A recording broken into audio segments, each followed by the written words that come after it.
नागपुरी मेजवानी चॅनलवर तुमचं स्वागत आहे। आज मी तुम्हाला अस्सल वऱ्हाडी चवीचा नागपुरी वडाभात दाखवणार आहे। विदर्भामध्ये मसाले भाताइतकाच वडाभात, भजाभात आणि गोळाभात खूप आवडीने खाल्ला जातो। विशेषतः उन्हाळ्याच्या दिवसात संध्याकाळचा मेनू म्हणून या रेसिपीज केल्या जातात। चला मग करूया रुचकर असा नागपुरी वडाभात। सर्वात आधी वडे करण्यासाठी डाळ भिजत घालायची आहे। त्यासाठी मी 2 वाट्या एवढी मुगाची डाळ घेत आहे।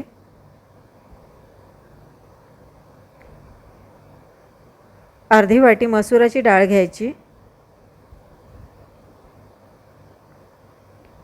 आणि पाव वाटी एवढी चण्याची डाळ घ्यायची।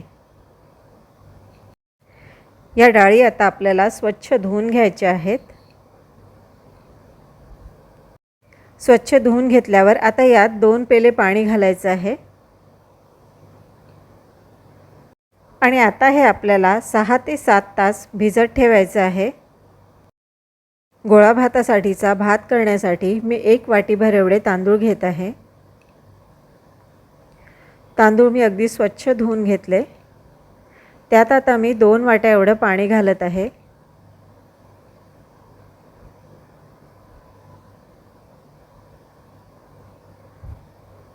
थोडीशी हळद घालायची,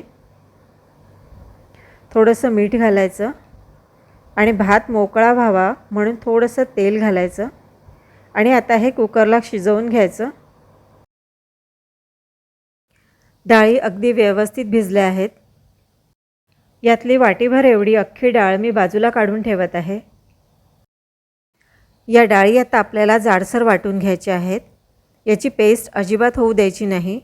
मिक्सर चालू बंद करत या वाटून घ्यायच्या। ही अशा प्रकारची जाडसर पेस्ट आपल्याला हवी आहे। ही वाटलेली डाळ आता एका मोठ्या पातेल्यात काढून घ्यायची। जी अख्खी डाळ आपण बाजूला काढून ठेवली होती ती आता यात घालायची आणि थोडंसं मिक्स करून घ्यायचं। ठेचून घेतलेल्या 7-8 लसूण पाकळ्या आणि 2 हिरव्या मिरच्या मी यात घालत आहे। 1 टेबलस्पून एवढी धण्याची भरड घालायची आणि तेवढीच जिऱ्याची भरड घालायची। पाव वाटी एवढे भाजलेले तीळ घालायचे आणि पाव वाटी एवढंच किसलेलं सुकं खोबरं घालायचं। पाव वाटी एवढी बारीक चिरलेली कढीपत्त्याची पानं घालायची आणि भरपूर अशी बारीक चिरलेली कोथिंबीर घालायची। 1 टीस्पून एवढी हळद घालायची। तिखट आपल्या चवीनुसार घालायचं। आपण यात हिरवी मिरची देखील वापरलेली आहे, तेव्हा तिखट थोडं बेताने घालायचं। 1 टीस्पून एवढा हिंग घालायचा आहे। मीठ घालायचं आपल्या चवीनुसार आणि आता हे सगळं छान मिक्स करून घ्यायचं आणि केळीच्या पानावर अशा प्रकारे हा वडा थापून घ्यायचा।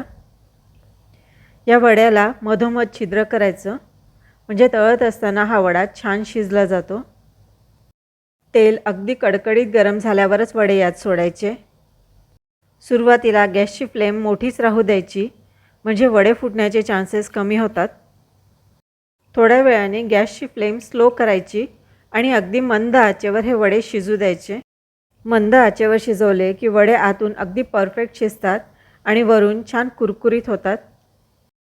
वेळोवेळी हे वडे असे परतवत राहायचे म्हणजे ते दोन्ही बाजूंनी अगदी व्यवस्थित शिजले जातात। वडे असे गोल्डन कलरचे झाले की मग ते काढून घ्यायचे। खमंग आणि कुरकुरीत असे नागपुरी वडे आता तयार झाले आहेत। आता कढी करायची आहे। त्यासाठी मी 2 वाट्या ताक घेतलं आणि त्यात 1 टेबलस्पून एवढं बेसन घातलेलं आहे। हे छान घुसळून घ्यायचं। कढीच्या फोडणीसाठी मी एका पातेल्यामध्ये चमचाभर तूप घातलेलं आहे। त्यात आता अर्धा चमचा एवढं जिरं घालायचं, अर्धा चमचा मेथी घालायची, 2-3 सुक्या लाल मिरच्या घालायच्या, 5 ते 6 कढीपत्त्याची पानं घालायची, अर्धा टीस्पून एवढी हळद घालायची, 1 टीस्पून हिंग घालायचा। थोडंसं परतवून घ्यायचं। गॅसची फ्लेम स्लो राहू द्यायची म्हणजे फोडणी जळणार नाही। लगेचच यात बेसन आणि ताकाचं मिश्रण घालायचं आणि हे छान ढवळून घ्यायचं. कढीला सुरुवातीला असं थोडं ढवळत राहायचं म्हणजे कढी फुटकळ होत नाही. थोड्या वेळाने यात चवीनुसार मीठ घालायचं, थोडीशी साखर घालायची आणि आता कढीमधलं बेसन शिजेपर्यंत ही छान उकळून घ्यायची. कढीला छान उकळी आलेली आहे. ही सुद्धा आता रेडी झालेली आहे. वडा भाताला चमचमीत करण्यासाठी आता एक फोडणी तयार करायची आहे. त्यासाठी मी एक पळी तेल घेतलं. त्यात 7-8 लसूण पाकळ्या बारीक चिरून घातलेल्या आहेत. लसूण पाकळ्या छान ब्राऊन कलरवर तळायच्या आहेत आपल्याला. लसूण हलका ब्राऊन झाल्यावर त्यात 2 सुक्या मिरच्या कापून घालायच्या. 1 टीस्पून एवढा हिंग घालायचा. आता हा तडका तयार झाला आहे वडा भातावर घालण्यासाठी. गरमागरम असा नागपुरी वडा भाताचा बेत तयार झालेला आहे. एक वडा मी तुम्हाला तोडून दाखवते. हा वडा वरून कुरकुरीत आहे आणि आतून छान नरम आहे. वडा भातासाठीचा वडा हा वरून कुरकुरीत आणि आतून नरम असला पाहिजे, म्हणजे तो कुस्करायला सोपा जातो. गरमागरम भातावर वडा असा छान कुस्करून घालायचा. त्यावर असं लसणाचं तेल घालायचं. तेल घातल्यावर थोडंसं याला कालवून घ्यायचं. त्यावर आता कढी घालायची आणि गरमागरम असा नागपुरी वडा भात एन्जॉय करायचा. तर मग ट्राय करून बघा ही नागपुरी वडा भाताची रेसिपी आणि आवडली तर लाईक करा, कॉमेंट करा. पुन्हा भेटूया आणखी एका अशाच नवीन रेसिपीसह. तोपर्यंत गुड बाय.